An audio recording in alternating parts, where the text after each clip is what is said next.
ฮะโอ้ยเป็นหยังคือบ่เอาทั้งนี้ก่อนทั้งนี้มันลุ่มลูกล่ะไปพาลงไปเบิ่งก่อนพาลงไปเบิ่งก่อนโอ้ยเนาะไผพามาสิลักตอนแรกนะลูกไผพามาสิตอนแรกว่าอันสิเฮ็ดแต่ใส่ฮอดใส่หั่นน่ะชื่อเจ้าว่าพามา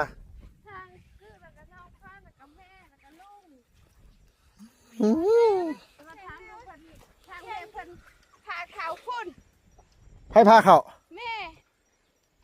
พุ่นแล้วว่าแดนพุ่นแล้วก็ทางลูกพุ่นว่าก็ว่าเฮ็ดมาขึ้นพุ่นเลยบัดนั้นแล้วว่าจากไหนทางหูมันก็อันชายไปแล้วลูกเอ้ย สายนี่ได้ชายก็จะบุกเบิกเนี่ย บุกเบิกกันจังว่ากันอันนั้นน่ะบ่ไม่ได้ลุงคันว่าเพิ่นบ่เฮ็ดแล้วก็มีแต่ว่าเว้ากันใหม่แม่นวัดนี่ลูก ฮะ แม่นวัด อันเป็นแปลนนะแต่ใส่ฮอดใส่ล่ะ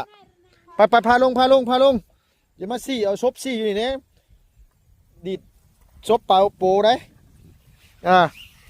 มือมีบ่ซี่เอาซบซี่อยู่หั่นแหละเดี๋ยว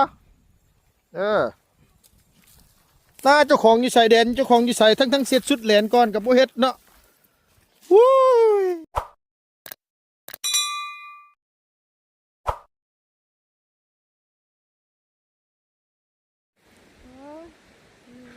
ลุงหนวดบ่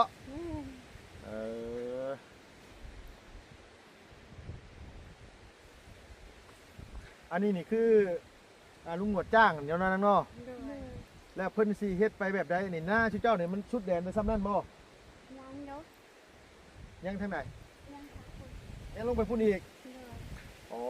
แล้วทางกันว่ารถเพิ่นว่าได้สินะรถรุดเพิ่นว่าสิเฮ็ดแบบใดขึ้นไปเฮ็ดแบบใดเฮ็ดตอนที่นี่ขึ้นไปสิบ่แต่ว่าในใจลุงน่ะลุงมาเบิ่งแล้วพี่น้องเอ้ยมีแต่ว่าสิให้น้องเพิ่นพาเลาะเบิ่งก่อนเนาะหน้าน่ะแม่นอยู่คันเฮาเฮ็ดขึ้นไปสิมันก็งามอยู่แต่ว่าทั้งนี้แม่นทั้งนี้น่ะลุงย่านน้ำบ่อยู่บ่แม่นหยังดอกพี่น้องเอ้ยแต่ก็มันก็สิได้ไปเพื่องเดียวมันก็สิบ่ได้สุดแดนพร้อมแต่ใช่น้องพาไปเบิ่งกันหม่องป้าหกนะน้องเนาะป้าหกกับหน้าเจ้าบ่นะมีแต่ลุงคิดปลาใหม่ก็น้อยๆไปหยาน้อยๆดิน้อยๆนั่นแหละน้อยๆนั่นแหละลุงถามว่าหน้าชื่อเจ้าบ่จะพาหัวจะน้อยให้เอาฉลองนี่เนาะบ่เป็นลุงหนวดได้สิว่านี่บ่นวลนี่เจ้าป้าหญ้าน่ะหน้าชื่อเจ้าล่ะว่ะแม่นบ่อะไรเป็นยังชื่อเจ้าคือบ่ให้เพิ่นอันไทยแบบนี้แต่ไทยไปทางนี้ซั่นน่ะแต่แรกน่ะเอ้าตอนเพิ่นมาไทยชื่อเจ้าบ่ได้อยู่ว่าซั่นอยู่แล้วเจ้าเป็นยังคือบ่บอกเพิ่นแล้วแต่ชุมลุงจังได๋โอ้ยหม่องไหนเจ้าของหน้าเจ้าของหม่องไหนมีน้ำบ่มีน้ำชื่อเจ้าก็สังเกตเบิ่งแล้วว่ะโอ้ยตายเสียตำขึ้นไปนู่นโคกพุ่นบ่บ่แนวบ่เคยมีหน้าลุงรู้มานี่อย่าเพิ่งไปไกลแล้วนี่เนาะเซาหัวเด้อจะนำกอกซับหัวได้นี่เด้พี่น้องไอ้พวกปานเฮ็ดเล่นเงี้ยน่ะโอ้เสียงลุงเว้าให้ย่านก็ยังบ่ย่านพี่น้องเอ้ยจักซ้ำไหนลุงเนี่ยเป็นบ่มีอำนาจอย่างเลยซุมื้อนี่เว้าง่ายเสียงดังพี่น้องเขาบ่ย่านเพราะว่าเขาเคยแหละเขาเคยเป็นแบบนี้เด้เว้าจังได๋เขาก็หัวขอนเฮาอยู่หั่นแหละเอาสบายดีเด้อพ่อแม่พี่น้องเนาะเอาสบายดีและสวัสดีพ่อแม่พี่น้องให้อีหลา2คนเพิ่นให้พี่ให้น้องเบิ่งซื่อดอกหน้าเจ้าของพุ่นสุดแดนอยู่พุ่นทั้งที่มันสิเอาทั้งอ่างผู้ลงมาขึ้นมาไล่ขึ้นมาแบบเป็นให้ไปสิแล้วถ้าแม่เราอยากให้เฮ็ดทั้งนั้นเราแน่ลุงมาเบิ่งมาเดี๋ยวลุงยังเห็นเลยว่าให้เฮ็ดทั้งนั้นน่ะโอ้ยอีเดาดีรอชื่อเจ้านี่เนาะเดาตำป่าตำดงไปจักโผล่จักคว่ำไปจังเนาะจักแต่มักเบาแหละคนนั้นรอคนนี้บ่รอหูดีขนาดอันนี้นี่สุดแดนนั่นแหละว่าตัวนี้น่ะสุดแล้วทั้งรุมเนี่ยโมแม่นน่ะว่ะแม่คิดอะไรนั่นเองอากี้ยังมันสุดทำนี่บ่นาชุดโตนะสุดทำนี่ถือว่ารุมนึงกับแม่นคิดหลักนะเว้ย รักอยู่ใช้รัก รั น่ะ กเป็นแดนน่ะแดน รักแดนคือบ่ให้เพิ่นเฮ็ดแต่รักแดนเพิ่นขึ้นมา มันเป็นกลุ่มไงไง เอากกไม้ก็สิย่านยังกกไม้รถก็เจ้าตำเอาเป็นบ้าอะไรสิย่านว่าปานเจ้าของเอาแขวกัดเอาโอ้ตายไปพี่น้อง ไป เอ้ย เบิ่งแดนกันคือว่าได้ลุง กึอีหยังเฮ็ดอยู่ตั้งแต่น้อยจนใหญ่ยังว่าบ่ฮู้อยู่บ่ฮู้ไปซังดอกพี่น้องเอ้ยให้แม่คันสิให้นะให้รถ บ่มีคุณค่าดีหรอโอ้ยคำเว้าลุงนี่บ่มีอำนาจดีหรอเด้พี่น้องเอ้ยโอ้ยดูตนชีวิตตัวเองได้บัดที่นี่เว้าให้น้องนุ่งเขาย่านเขาก็บ่ได้ย่านไม่ต่อขอกตาในเวลานั้นก็มาเก็บออกเด้อนางเด้อเวลาก่อนผลสิตกห้ำก่อนอันนี้นี่พวกเพิ่นก็อ้ายเพิ่นก็ไทยให้จบเจือได้พี่น้องอันนี้น่ะเนาะโดยเพิ่นไทยให้อยู่เนาะพอยามนั้นมานี่ก็น้ำอ่างนี่ก็ดำได้สบายได้พี่น้องเอ้ยนี่เนาะโอ้สายพรมองไหนอันว่าชุดแดนตัวน่ะฮะ ตัวนี้ก็แม่น ตัวนี้ก็แม่นเอาแม่นเลยคือบ่ให้เพิ่นเฮ็ดล่ะฮะ ทางแม่ก็ทอเพิ่นก็โยก็ตอนก็เจ้าเฮ็ดหั่นก็แม่น โอ้ยไปให้กับเจ้าไถเบิกขึ้นไปพุ่นเบิดเลยอันนั้นเพิ่นสิคิดจังได๋ถ้าเพิ่นเบิกให้เฮาตัวนั้นน่ะขมั่งคือกันได้พี่น้องเอ้ยลุงก็ได้ลุงบ่ได้มาตั้งแต่มื้อแรกพูสายแต่สายฮอดสายอันแดนนั่นน่ะนางฮะ โอ้ย เป็นอย่างคือเปล่าทั้งนี้ก่อนทั้งนี้มันลุมลูกหล่ะ มีกกเวกที่เราปลูกเป็นแดนเลยเด้ ไปพาลงไปเบิ่งก่อนพาลงไปเบิ่งก่อน โอ้ยเนาะไผพามาสิลักตอนแรกนะลูก สีหลัก ไผพามาสิตอนแรกว่าอันสิเฮ็ดแต่ใส่ฮอดใส่หั่นน่ะชื่อเจ้าว่าพามา ทางคือแล้วก็น้องฟ้าแล้วก็แม่แล้วก็ลุง อื้อ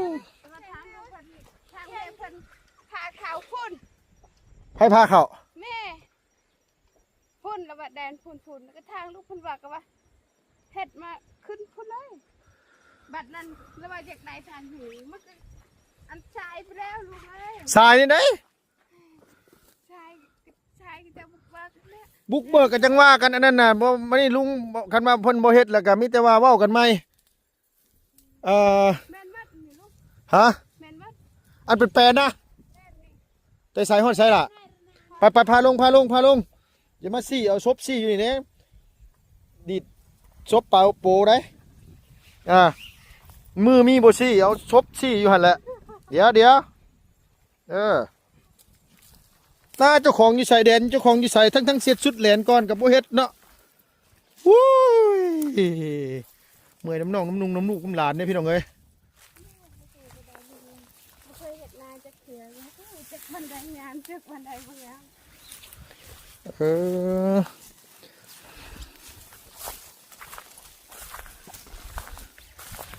ใส่แต่ใส่ฮอดใส่ล่ะ ฉันเห็นมันมัดคือ ฮะแม่นเบิดแล้วอ่ะนี่นะเอ้าแม่นเขาก็ให้เพิ่นเฮ็ดตั้งพี่แล้วขึ้นไปเนาะ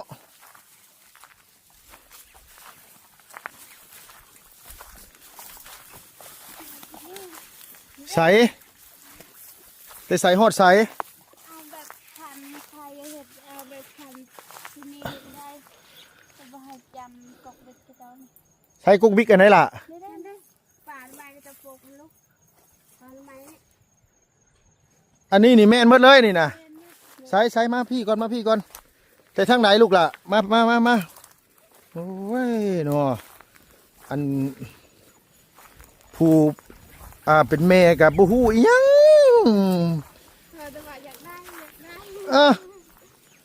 เบิ่งในตีบ่มองไหนมันสิเป็นได้เข้าได้น้ำนี่ แบบนี้มันอ่างสิย่านเฉพาะอันย่านร้อนน้อยๆนี่นะโอ้ยอันนี้งอข้อจะหักพี่น้องเอ้ยใช่ลูกฮะอันนี้แหลนบ่นี่นะอ้าวแหลนอยู่พี่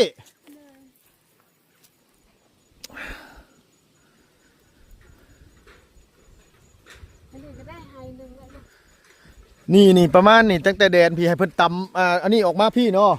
ตำออกมาพี่เบิดเลยนี่ก็ได้ให้นึงนี่นะหันได้ให้นึงนี่ คันว่านั่นก็มีแต่ว่าจงทางเข้าหน้าซะตรงทางเข้าแดนเนาะว่าง่ายก็ให้เพิ่นตำมานี่ได้ก็ เอาทุกทางเลย ให้ทางให้บ่อันนี้นะเฮาเฮ็ดเป็นให้หน้าก็ได้ดอกให้ทางเข้ามานี้ระหว่างแดนเพิ่นนี่แหละวะแดนนี่แหละวะ โดย แดนนี่ให้เขาก็จงไว้ซะประมาณจัก3เมตร4เมตรซะ5เมตรเอา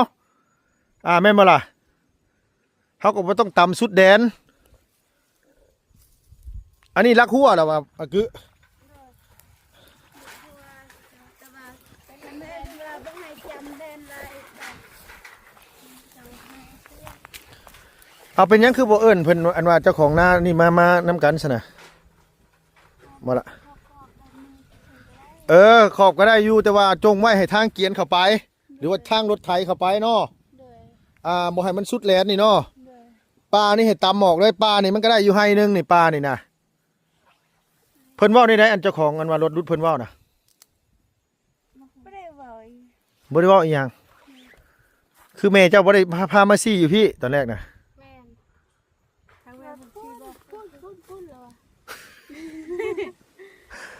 แล้ว คือก็พูดทางแม่ผมเราพูดเลยคือกัน โดย บัดนั้นเราไปจะไกลทางนี้ทางนี้ แล้วเราน่ะอยากให้แล้วอยากให้รถรุดน่ะมาเฮ็ดทางนี้ มาเราไปชีบอกพุ่นแดนแล้ววะ แล้วเพิ่นมาเฮ็ดแล้วอยากให้เฮ็ดลงมาทางนี้ แม่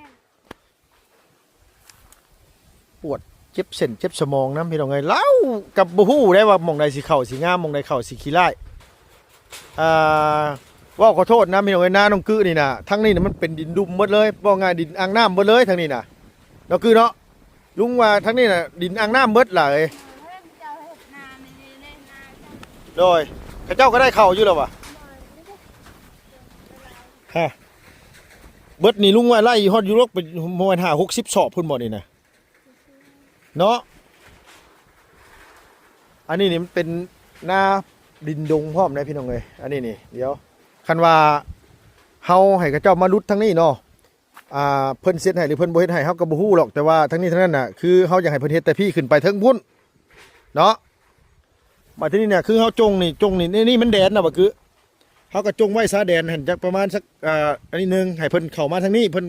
อันนี้มันเป็นดินเจ้าแล้วว่ะนี่นะแม่นน่ะว่ะ ถามน้องมันคือยังโมโหเนี่ย โดย แม่แม่ แม่นเบิดนี่แหละว่ะแม่นเบิดแล้วว่ะคันว่าเฮาตำมานี่คันมานี่ให้เพิ่นตำหากไม้นี่ออกไปเบิดนี่เนาะแล้วให้จงทางเข้ามานี้นี่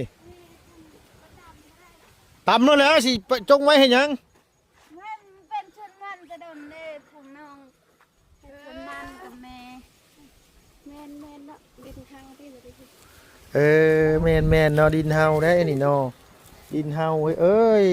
แต่ว่าทางแม่เพิ่นมาให้จำเขตบ่จำเขตได้ บ่จำก็บ่เป็นหยังผู้รักหัวอยู่ผู้เขตผู้แดนพุ่นน่ะเฮาก็จงไว้นี่ก็ได้ เลย จงไว้นี่บ่ให้ทางหอมนี่เพิ่นขึ้นมานี้นี่เพิ่นเดี่ยวเข้ามานี้ เลย มีแต่ว่าให้รถรุดเขาเจ้ารุดลงไปให้เฮา เลยจำลายยันจะของงานเป็นข้าวยันจะเจ้าหายใจ ยังเขาเจ้าให้ใส่เอาเฮารุดหน้าเฮาเพิ่นสิให้เฮาเฮียง ยันว่าจะว่าจำแดนโพดเด้ โอ้ยจำแดนพดกระพิษบาดที่นี่พี่น้องเอ้ยเสือไว้ดูเสือไว้แล้วก็เดี๋ยว เอามาทางนี้พาเลาะไปพุ่นบาดนี่อันนี้มันมีต้นไม้หลายอันนี้นะมันมีต้นไม้ถ้ามีต้นไม้สิได้ต้นไม้กับบรุษก็ได้ทางนี้ฮะอู้แล้วแม่เจ้าน่ะคอยเพิ่นมาเฮ็ดทางนี้แมันว่าล่ะแม่นบ่คือเออ ได้ทำให้แต่ว่าเจ้าของรถทางพาเพิ่นเบิ่งแต่ตาเพิ่นเบิ่งแปลบุญมาจะนับไปข้างหน้า ฮะโอ้ผู้น้องน่ะคือสิฮู้อยู่อันนี้นี่คือสิบ่ฮู้หยังดอกอันนี้นะตำป่าตำดงบ่สิดอกไอ้กึนี่นะป๊อดต้องบ่พี่น้องเอ้ยบาดที่นี่แก้เด้อเชื่อชุโตเด้อเถื่อเป็นคนกึแก้รถนางตัวน่ะตัวปิดบ่ไหวแท้บอกไว้เลยอีหลีอันนี้น่ะมากน้ำนี่มันจับหั่นโอ้ยพ่ออีแม่เอิ้นหาพ่อหาแม่นั่นแหละนางเอ้ย ไม่อยากเข้าเลย แก้แล้วนะแก้ตัวเดียวนึงแก้ออกบ่เข้าจังไหนหน้าตัวเองสิบ่อยากเข้านี่หมองนี่ก็แม่นหมกอันว่าพรแม่นบ่นี่น่ะแม่นแหละเพิ่นคือบ่เฮ็ดทางนี้ลูกหลาบ่เงิดแม่เจ้าเด้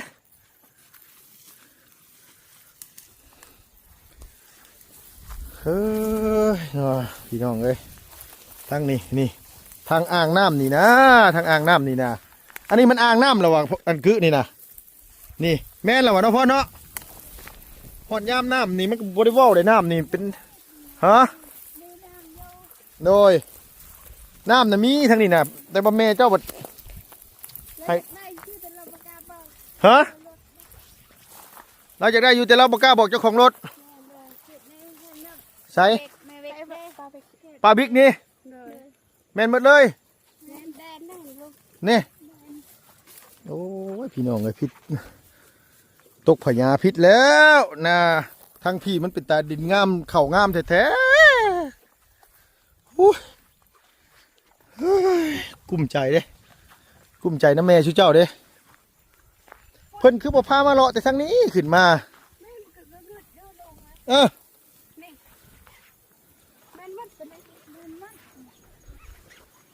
อันนี้แมนหมดเลยโธ่ทางพี่ทางเข่าสีงามๆมันบ่เอาเราก็ได้ผู้พี่น้องเอ้ยโอ้ยนัวผู้เฒ่าว่าอย่างกับบ่เป็นย่านแต่เพิ่นให้เงินในกระเป๋าเจ้าของยังย่านเขาเจ้าให้อยู่ก้อยน้ำแม่นมาได้บ่คือนี่นะฮอดกอไผ่พวกฮอดกอหน่อไม้พุ่นบ่ป้าก้อยใช่คือเจ็บเธอนี่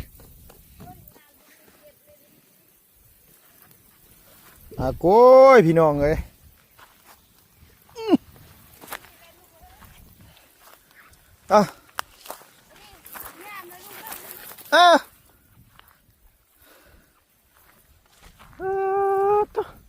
เฮ็ดแต่พี่ลงมาพี่น้องเอ้ยเนาะ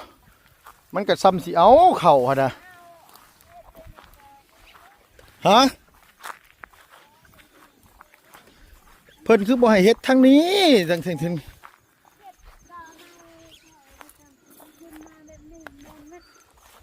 โดยพี่ขึ้นไปพุ่นเลย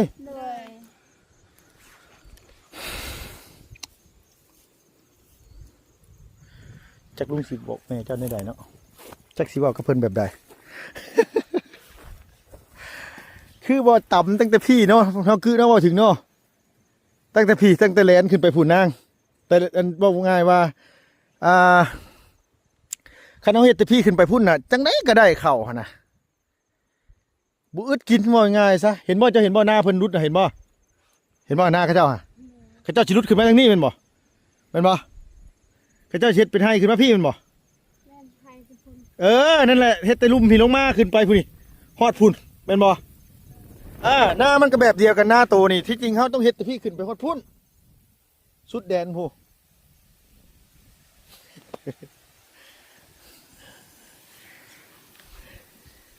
แม่เจ้ามือพามาเบิ่งน่ะเพิ่นบ่ได้พามาเบิ่งทางนี้บ่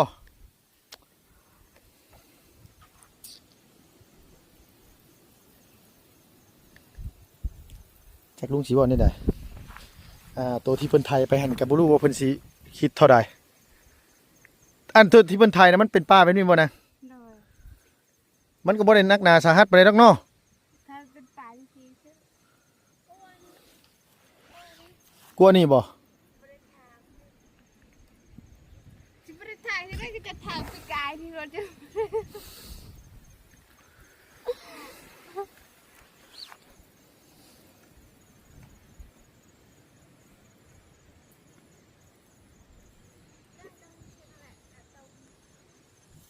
เชียงอะไรก็ได้บอกง่ายๆให้2 ล้านชำนั่นลุงหนวดจ้าง6 ล้าน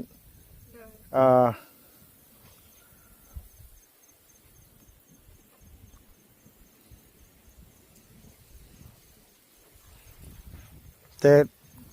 ลุงยันอย่างเดียวยันแบบว่าเพิ่นสิคิดค่าเพิ่นบุกเบิกเท่านั้นอีกเนาะนาง เพิ่นต้อง คิดอยู่แล้ว เพิ่นต้องคิดอยู่แล้วคันเสียเขาเจ้าไทยลงมาพี่อีกก็มีแต่ตามเว้ากันหั่นแหละคันว่านั่นก็ถามบางทางอายเพิ่น แม่เจ้าน่ะเพิ่นอยากให้เฮ็ดลงมาทางนี้แม่นว่าบัดเขาเจ้าเฮ็ดแล้วน่ะ แม่นเนาะแต่ว่าตอนเราพาไปเบิ่งอะเพิ่นถามดินพุ่นเลยสิพาไปเบิกปลาคุณเบิ่งแค่ อ่ะ มาใจเราจะได้พี่ บัดใจแล้วน่ะอยากได้ทางนี้ แม่นเจอก็บ่เป็นหัว แล้วน่ะจะพาลงมาทางลุ่มพี่ก่อนเนาะว่าง่ายว่าเขาเอาได้สำเร็จก็เอาหั่นนะว่าง่ายซั่นน่ะคันว่าทางพุ่นน่ะทางพุ่นมันสูงโพดลอยทางเทิงพุ่นน่ะมันสูงโพดดินน่ะพอมันสูงโพดแล้วมันสิบ่ได้เขาอันนี้มันเป็นห้วยบ่นางห้วยบ่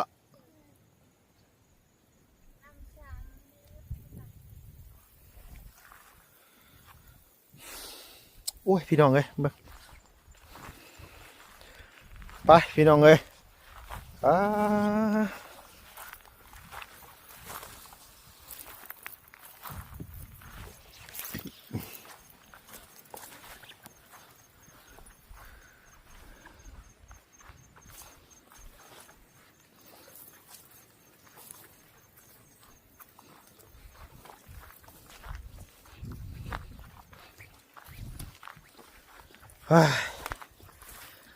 นี่แหละพี่น้องเอ้ยเนาะเพิ่นบ่เคยได้แหละเพิ่นบ่ฮู้จักว่าสิรุดหม่องใดสิแปลงหม่องใดนะ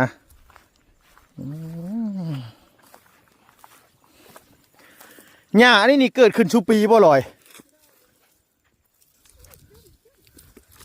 เป็นทุกปีเลยแบบนี้น่ะ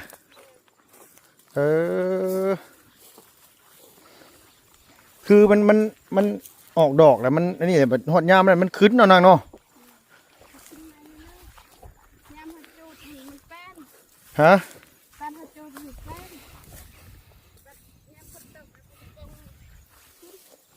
ฝนตกมันก็ขึ้นมาใหม่เพราะว่าดอกมันหลายเด้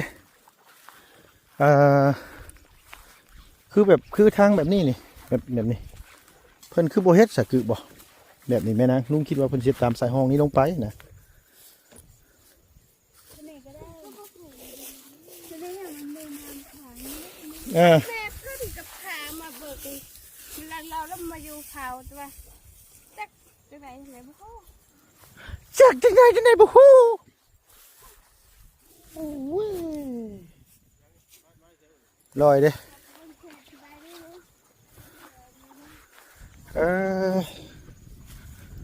บ่ได้เรื่องเนาะพี่น้องเอ้ยพี่น้องเอ้ยเนาะมีแต่ว่าคันเป็นไปได้น่ะอยากให้เพิ่นบุกลงไปทั้งลุ่มพุ่นขึ้นทางเทิงพี่นี่มันสูงโพดนะคันเป็นไปได้ อยากตายมันแล้ว บ่ตายแล้วมันฮอดมือมันเอ้ยเอาสบายดีแล้วลุงหนวดเด้อโดยสบายดีพี่น้องเอ้ยปี๊บ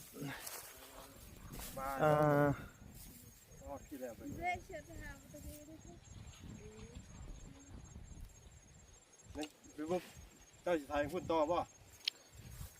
โยเนี่ยหมองไหนมันสิได้เข้าได้น้ำก็เอาพุ่นแน่ข่อยว่ะ โอ้เที่ยวกันดอกมันขึ้นอยู่กับเขาปั๊บดินมันอันเดียวกันเบิด บ่คันทั้งลุมพุ่นน่ะมันสีนี่อยู่ลุงหนวดเลยทั้งลุมพุ่นมันโอเคอยู่เพราะว่า เป็นให้หน้านั่นหน้าโคกนู้นสีกระต่ายกับเขางามสองมามันขึ้นอยู่กับคนดูแล เพราะว่ามันบ่ได้สุดแลนพร้อมมานะ โอ้ยังชุดบ่ชุดอีกคนบ่ฮู้แล้วตอนนั้นแล้วเจ้าของเพิ่นอยู่เจ้าของหน้าเพิ่นเป็นคนสั่งการเองได้ตัวนี้ตรงแนวเจ้าของหน้าเพิ่นคอยกระทำอยู่ว่าแดนเจ้าหน้าเจ้าสิใช้โมเมนต์ว่าคอยเฮ็ดทุเรศได้เด้ บ่แม่นว่าเจ้าเฮ็ดสุรุ่ยสุร่ายหรอกแต่ว่าเพิ่นน่ะเฮ็ดสุดแดนเลยอันป่านั่นน่ะแม่นบ่ล่ะถ้าเป็นเฮานี่เจ้าของเฮาต้องเฮ็ดสุดแดนนู่นแล้ว เพราะมือแทกมือเฮ็ดคอยกระทำอยู่ว่าเจ้ามาจุดใดมองใดให้เจ้าบอกเจ้าของรถเด้อเพราะว่าคอยบ่ฮู้นำเด้อว่า โดย คอยบอกแค่นี้ ราะว่าข่อยบ่ฮู้ว่าแดนอยู่ไสหม่องยังเอาแบบใดข่อยมีแต่ว่าให้เพิ่นเฮ็ดให้ประมาณนี้เพราะว่าหน้าน่ะมันนูนอยู่ทั้งพุ่นแม่นบ่ลุงหนวดเนาะ มันก็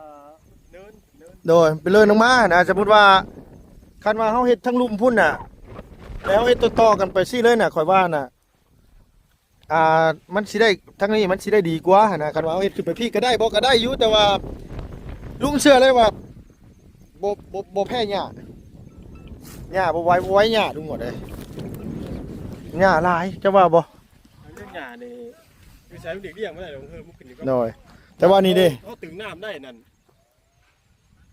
อยู่ไสมันก็นั่นคือเก่า โดย เพราะดินมันนิดเดียวเบิดเด้อ โดยในใจลุงน่ะเด้อขออนุญาตนำนะลุงหนวดโดยว่าเจ้าเฮ็ดนี่ก็เป็นโอเคอยู่แล้วทั้งนี้มันก็ดุมอยู่แล้วนะแต่ว่าค่อยน่ะอยากให้กับเจ้าไทยป่าไม้พุ่นออกไปพุ่นเลยเด้ออกพุ่นไปเลยแหละเฮ็ดตรงพุ่นให้พุ่นต่อลงไปพุ่นแล้วก็ทั้งนี้ก็มันไล่สำใดเอาสำนั้นเอาแต่เฉพาะทั้งนี้ไปเลยนะ นั่นเดี๋ยวเจ้าสิสังขารเพราะว่า แต่ว่าตัวที่เขาเจ้าไทยนี่นั่นถ้าเพิ่นสิคิดนำเฮาแบบใดตัวนี้นะโดย ผมบ่เป็นไรแล้วว่าผมเปิดหญ้าให้ดิ เปิดหญ้าซื่อๆเนาะ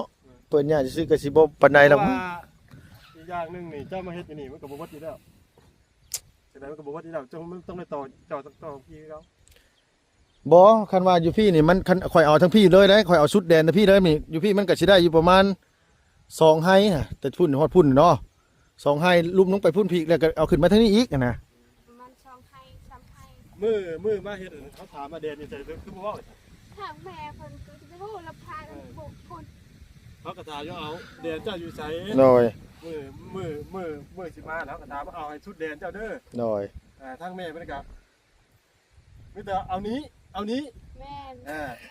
อันนี้บ่แม่นกูผิดของหนวดเด้ บ่ค่อยเข้าใจนะค่อยเข้าใจอยู่แต่ว่าถึงว่าคือเฒ่าแม่แล้วนั่นค่อยฮู้เลยว่าพ่อได้เขาได้เฮ็ดปุ๊บแล้วอยากให้เขาเฮ็ดอยู่พุ่นความคิดของข่อยนะเป็นไทยนานี่แม่นบ่คือฮาด แล้วยังให้เขาเฮ็ดอยู่พุ่น ไปบ้างแล้วไปบ้างพุ่นแล้วข้าบุกไปแล้วพุ่นพุ่น แต่ว่าเวลาเพิ่นให้เฮ็ดล่ะอยากให้เฮ็ดอยู่พุ่น แม่นมันลาวแล้วไปอยู่เผาเจ้าเห็ดหมดมือแล้วลูก แม่น ค คนอยู่เผากับเป็นเจ้าของเราเองเนี่ย โดย ำทางเผาเพิ่นก็อยู่ในคันนาจะเนินในคันนา มีแต่ว่าคันว่านั่นแหละลุงมาเพิ่นมามื้ออื่นเนี่ยคันว่าอันนี้น่ะลุงสิถามอ้ายเพิ่นเบิ่งว่าตัวที่เพิ่นไทยเปิดหน้าดินซื่อๆนี่เพิ่นสิคิดเท่าใดหั่นนะแล้วลุงสิบ่เอาตัวนี้น่ะลุงสิให้เพิ่นมาบุกพี่เอาสุดแดนเลย เพราะว่าเข้านี่มันต้องได้อยู่ฝั่งนี้อยู่แล้ว เพราะว่ามันเป็นอ่างเห็นลุงว่าจะไปสังเกตบ่ว่าภาคเทียงไปนี่มันเป็นอ่างคลองน้ำเบิดเลยนะลุงเป็นคลองน้ำเบิดเลยนะโดย ทางหน้ามันก็ต้องไปเจ้า แมนมันก็ต้องห้ามลงไปที่พี่ลงไปนะแบบว่าให้มันเป็นให้หน้าไปเลยสุดแดนพุ่นเลยพุ่นสุดป่าพุ่นนะมันได้เท่าไรก็ตามแต่มันนะแต่ว่าสมมติว่าทางป่าเรานี่มันได้2ไฮเนาะมันสุดแดนพุ่นได้อีก2หรือ3มันก็เป็น5ไฮยับขึ้นมาอีกสมมติว่าลุงมันก็มีเงินอยู่20 กว่าล้าน ว่าไปนี่เจ้าได้จังมากบ่เคยถามใคร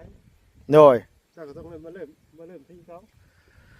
กะบ่เป็นหยังอะนะให้ข่อยอยากให้มันได้แบบเป็นแถวไปทางนี้ก่อนเลยแม่นบ่คือตัวมันสิงามกว่าบ่ ตามใจลุง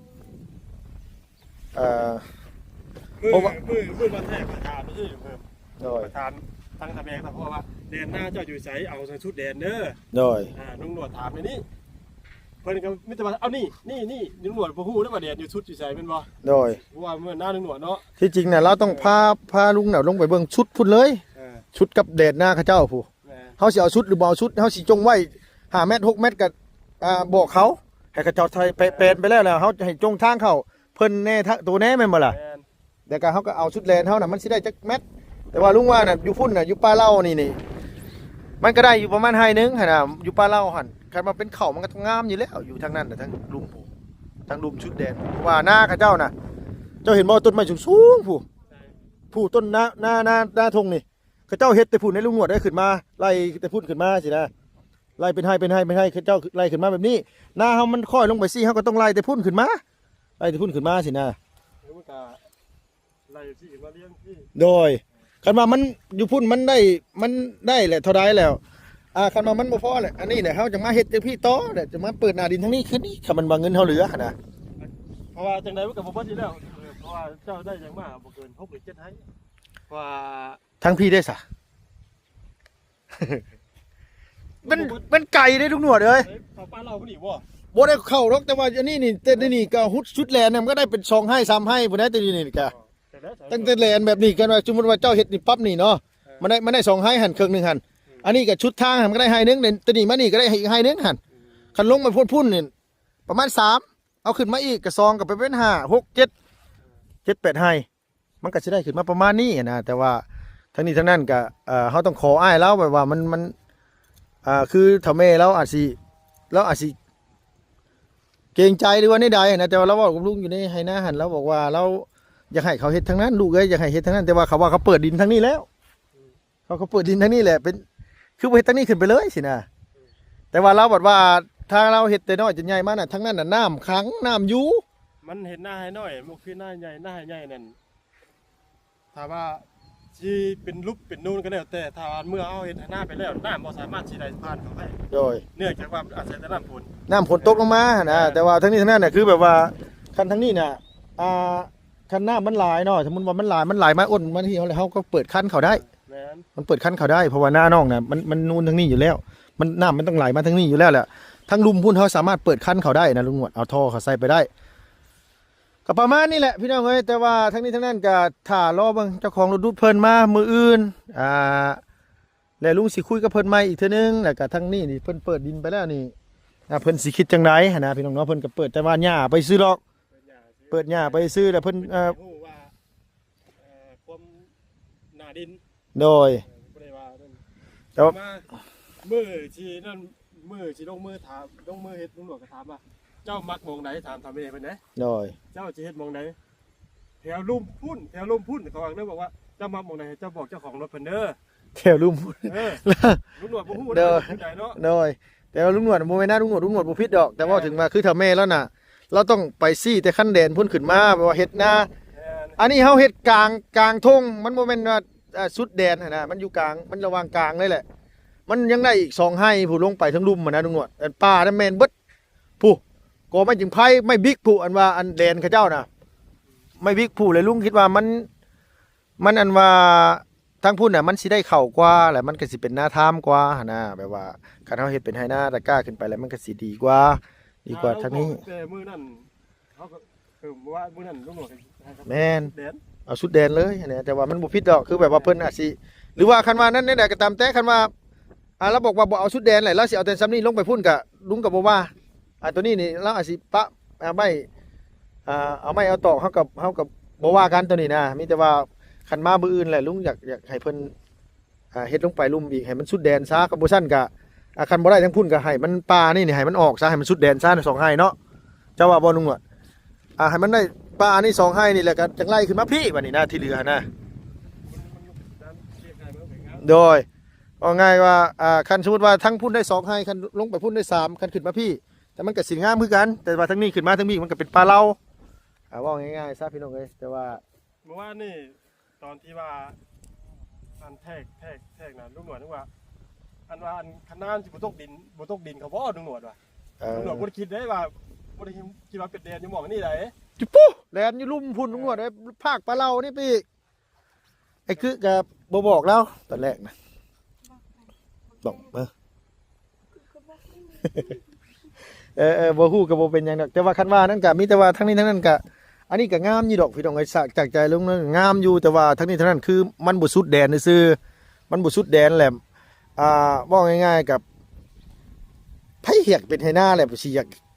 อยู่กลางทงแม่นว่าลุงหนวดเนาะมันก็ไล่ตะแลนขึ้นมานะไล่ตะแลนคนอื่นขึ้นมาหน้าเฮาไล่ขึ้นมาเลยแต่ที่เหลือจังว่ากันอีกนะพี่น้องเอ้ยนี่ก็ เบิ่งว่าเมื่อวานนี่ข่อยบอกว่าเจ้าเบิ่งเด้ออันว่าเพิ่นปรับแล้วมันรู้เจ้าบอกเขาอ่ะข่อยครับเขามาข่อยถามว่าเอาเจ้าคือบ่บอกเขาเบิ่งซื่อเด้อเรา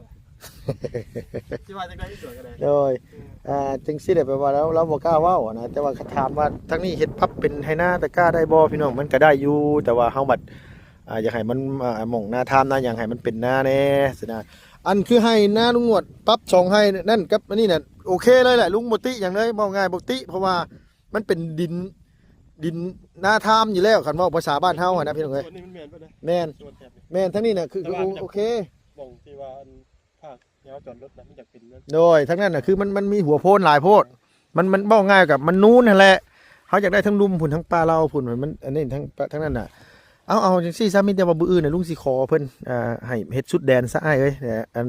ตัวบุกเบิกมานี่คันว่าอันนี้ก็คันว่ามันบ่ได้ทั้งพุ่นแหละเฮาอยากให้เจ้าเฮ็ดชุดแดนจากให้นี่ลงไปพุ่นซะเนาะลุงหนวดเนาะ เอาอย่างที่เขาว่าเจ้าไปเฮ็ดชุดแดนหันแล้วก็เจ้าก็เปิดมานี่ โดย อีกแถวหนึงให้หนึงเรียนขึ้นได้ แม่นเรียนขึ้นมาเขาว่าง่ายว่าให้มันเป็น2ให้2ให้2ให้4ให้เนาะ แม่น แล้วก็มาอยู่นี่ก็พังละ2ซะเนาะมันเป็น6สินะ เรียนขึ้นมาที่นะครับ โดย ค่อยมาต่อตัวนี้ขึ้นไปได้ แม่นคันว่ามันน่ะก็โตทั้งตัวนั้นน่ะโตที่ว่าอันมันยังบ่ทันได้เฮ็ดหัน เพราะว่าจังไดมันก็ได้มันก็ โด มี ย เพิ่มไม่ได้ทางนี้นะ โดย ดีแล้วเพราะว่าทางนี้มันบ่เบิดแล้ว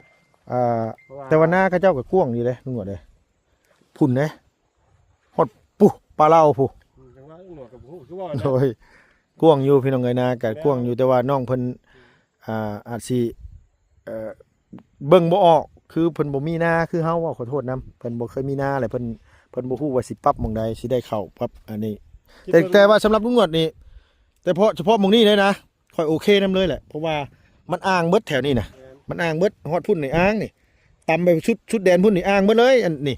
คันว่าเฮาเอาลงลุ่มพุ่นไปเลยแห้งอ้างสมมุติว่าน้ำฝนตกมาเนาะมันไหลมานี่เนาะหนวดเนาะเฮาเปิดคันนี่เฮาเปิดคันน้ำก็เข้าไปได้เปิดคันพุ่นน้ำเข้าไปได้เฮากับสามารถปิดได้เปิดได้นะบ่ง่าย อันนี้ หลังจากนั้นเขาต้องให้ทอแล้ว แม่นเฮ็ดท่อใส่ แต่ละให้ไล่ แม่นเฮ็ดแต่ละให้ไป อันนี้นี่ถือว่าโอเคเลยแหละคันว่าเฮาดูแลได้มีรถไถจะคันหนึงพี่น้องเอ้ยว่าขอโทษนำบ่มีรถไถก็เสียมจกคนละอันก็ใครกว่าตะกี้อยู่ดอกนางเอ้ย บ่ต้องห่วงนะลุงหนวดคันสมมุติว่าคือข่อยเว้านี่คันเบิกแต่เฉพาะถ้าฟังในเนี่ยเข้านี่บ่ต่ำกว่า4-50ศอกคันเฉพาะแบบมาเฮาเอาลงสุดนี่นะแต่เฉพาะให้หน้า3ให้นี่หรือว่าเฮ็ดเพิ่มอีกสัก4ให้ซะเนาะได้เฮ็ดลงไปพุ่นอีก2ให้เป็น6ให้นี่ก็เข้านี่ก็บ่ต่ำอยู่แล้ว20ปลายบ่หลุดอยู่แล้วล่ะ ไม่คือว่ามันสมบูรณ์นี่10 สอบ10ปลายสอบไปเลย แม่นให้หนึงนี่ประมาณเกือบ5-6 สอบน่ะพี่น้องเอ้ยสมมุติว่า3ให้นี่มันก็รวมกันก็10ปลายสอบคันเฮ็ดลงไปพุ่นน่ะหน้าน่ะมันบ่ได้เป็นว่ามันบ่งามโพด ดิน นะ งามเลย ดินนี่ยอมรับเขาบอกเลยว่างาม มันมาปั๊บนี่แล้วจังว่าดินนี่เขานี่งามเหรอ หน่อยเพราะว่ามันเป็นดินดงมันเป็นดินโคกดินดงโดยตรงเลย มันคล้ายกับทรายแต่ทรายเกมตุ่ม แน่นทรายเกมตมมันเป็นทรายดุนล้วน ทรายเกมตุ่ม โดยทรายเกมตมพี่น้องเอ้ยมีแต่ว่าตามนั่นแหละลุงหนวดคำว่านี่ก็บ่แม่นว่าโทษผู้โทษพี่น้องเอ้ยคันสิโทษก็โทษไอ้กึเพราะว่ามันบ่เข้าใจ แม่ก็พ่อเพิ่นแหละผู้ฮู้จักแดนนะที่ว่าผู้นั่น คือตัวฮู้อยู่บ่นะเลยนะตัวใส่บ่ฮู้ ไม่ค่อยรู้เป็นไร เพราะว่าลุงหนวดถามแม่ก็พ่อทางพวกนี้ได้ถามคนหลังไหม มีแต่ว่าตามนั่นแหละมีแต่ว่าเพิ่นมามื้ออื่นน่ะลุงสิเคลียร์ให้ไหมลุงหนวดเอ้ยให้มันสุดแดนซะเพราะว่ามันเฮ็ดจังซี่แหละมันก็เบิ่งบ่งามบ่ง่ายซะหน้าเฮาเฮ็ดเฮาก็อยากให้มันสุดแดนบ่สุดแดนนั่นแหละก็ตามแต่มื้ออื่นให้เพิ่นมาทั้งสองคนนะถ้าพ่อถ้าแม่เรามานํกันและเพิ่นสิจงไว้ระหว่างแดนเฮากับแดนหน้าเขาเจ้าน่ะเฮาสิจงทางรถไถเข้าบ่ มันก็ต้อง คันจงทางรถไถเข้าไปเฮาก็บ่เอาสุดให้มันเหลือประมาณสัก 4-5 เมตรแม่นบ่ล่ะไถไปแล้วก็ให้จงทางรถไถเขา อย่าบ่ได้แท้กะทั้งเขา2 เมตรทั้งเขา3 เมตรทั้งเขา3 เมตร โดย6 เมตรเนาะ เผื่อไว้ เผื่อไว้พี่น้องเผื่อว่ามื้อหน้าหา6ไปคันว่าที่จริงหน้าแบบนี้น่ะเฮาเฮ็ดสุดแดนให้แห่งดีสุดแดนดีพงไหนเขาก็เข้าหน้าเขาเฮาก็เข้าหน้าเฮา กันบ่มีช่องว่างน่ะบ่เป็นหยังครับ โดย ปิดไปเลย คันสมมุติว่าอันหน้านี่มันแดนตรงแดนเลยนี่เฮาเฮ็ดสุดแดนไปเลยเฮ็ดคัน เนื่องจากว่ามันมีนา หน้าคนอื่นอยู่พุ่น อย่างสินะ เที่ยวเสร็จนี่เขาต้อง โดยแม่นเฮาต้องจง มีแต่ว่าให้เฉพาะทำไมเรามาถามเรามื้ออื่นว่าคันว่าเฮ็ดสุดแดนได้บ่มีแต่ว่าให้เราไปคุยกับเจ้าของหน้านั่นว่าข่อยสิตำให้หน้าข่อยสุดแดนเลย แม่นบ่ล่ะมันจังบ่ผิดกันคันเพิ่นบอกว่าโอ้จงทางเข้าให้นี่เด้อประมาณ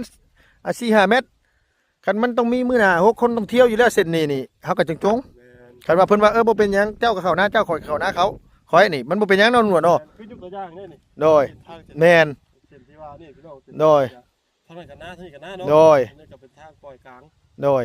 อันนั้นน่ะคือแบบว่าเฮาต้องปล่อยกลางคันแบบนี้เพิ่นบอกว่าบ่มีไผเข้ามาอันเจ้าเฮ็ดสุดแดนเลยเฮาก็เฮ็ดสุดแดนไปเลย แม่น อีกไห้นึงอยู่หั่น2เป็น2ไห้ลงไปพุ่นแต่ทั้งนี้แหละเฮาจะเฮ็ดทางแบเข้ามาหน้าเฮา แม่น แม่นบ่ลุงหนวด ทางหลังหน้าเพิ่นน้องเพิ่นสิง่ายพอได้หรือว่ามันเดือดมาเลยเนี่ยเดินผ่านมาเลยได้หรือบอกเขาขับรถกลับบ้านนี่ โดย มันสิง่ายอยู่ แม่นบ่ไงมันบ่ยากตัวนั้นน่ะโดย คิดว่าไปตั้งแต่แต่ว่ามันดินชวนนี่มันสิบ่เลยหน้าเพิ่นบ่ถาม สิบ่ตกหน้าเพิ่นบ่ติ แต่พอแล้วว่าบ่เป็นหยังบ่เป็นหยังข้อยคิดว่าบ้านเดียวกันเนาะ อ่า หน้าใกล้กันคือสิคุยกันง่ายนะ โดย ที่แท้มันบ่แม่นแดนเนาะ มันบ่แม่นแดนมันยังเดือบักหลายยังเดือ20ปลายเมตรพุ่นเนาะคือเนาะป้าฮะไอ้คือก็เว้าหลายลุงเว้าหลายมันสิให้ได้เซาแล้วคนนี้เอาไว้คนนี้แหละเอาโอเคชนะไงสบายดีป้าลุงแน่โดยเอาพี่น้องเนาะพุ่นสบายดีเด้อพี่น้องเด้อเอาอันนี้ก็คันว่าปรับขึ้นมาทางนี้ก็บ่มีปัญหาหยังดอกพี่น้องเอ้ยแต่ว่าทั้งนี้ทั้งนั้นก็คือเฮาอยากให้มันสุดแดนว่าง่ายซะถ้าแม่แล้วก็บ่ได้บอกลุงนวดว่าแดนหน้าเราอยู่ไสอยู่ทางใดหั่นน่ะก็บ่โทษเพิ่นดอกอันนี้ก็ได้ทั้งลุงนวดเฮ็ดแล้วก็ตามเจ้าของหน้าซี่บอกเนาะเฮาก็บ่ได้ว่าพี่น้องเอ้ยแต่ว่าซาลุงนั่นเฮาอยากให้มันสุดไปเลยสุดแดนกับหน้าคนอื่นไปเลยแหละเฮาไล่เป็นขั้นเป็นไฮหน้าตะกร้าขึ้นมาเลยเนาะมันก็สิงามมองง่ายซะมันก็สิเบิ่งก็ดูดีกว่ากันมันก็สิได้อยู่เขาวนำจำปาก็สิพออยู่พอกินอยู่อันนี้ก็สำหรับลุงก็ขอบคุณในไลน์พี่น้องอยู่ดีมีแห้งอย่าเจ็บอย่าจนได้เพียงเด้อที่เขามารับมาชมบางเทื่อก็ลุงก็สิเว้ากระจกกระจวยแน่พี่น้องขอโทษขออภัยหลายๆบางเทื่อก็อาจสิเว้าบ่ม่วนบางเทื่ออาจสิบ่เข้าหูพี่หูน้องเนาะมีแต่ว่าตามนั่นแหละพี่น้องเนาะเฮาก็เว้าย้อนว่าอยากให้มันได้ดิบได้ดีเว้าอยากให้มันจบมันงามนี่แหละขอบคุณหลายๆพี่น้องอยู่ดีมีแห้งอย่าเจ็บอย่าจนลำๆรวยๆสุขภาพพลานามัยแข็งแรงไปแล้วพี่น้องบ๊ายบายสบายดีเด้อพี่น้องเด้อ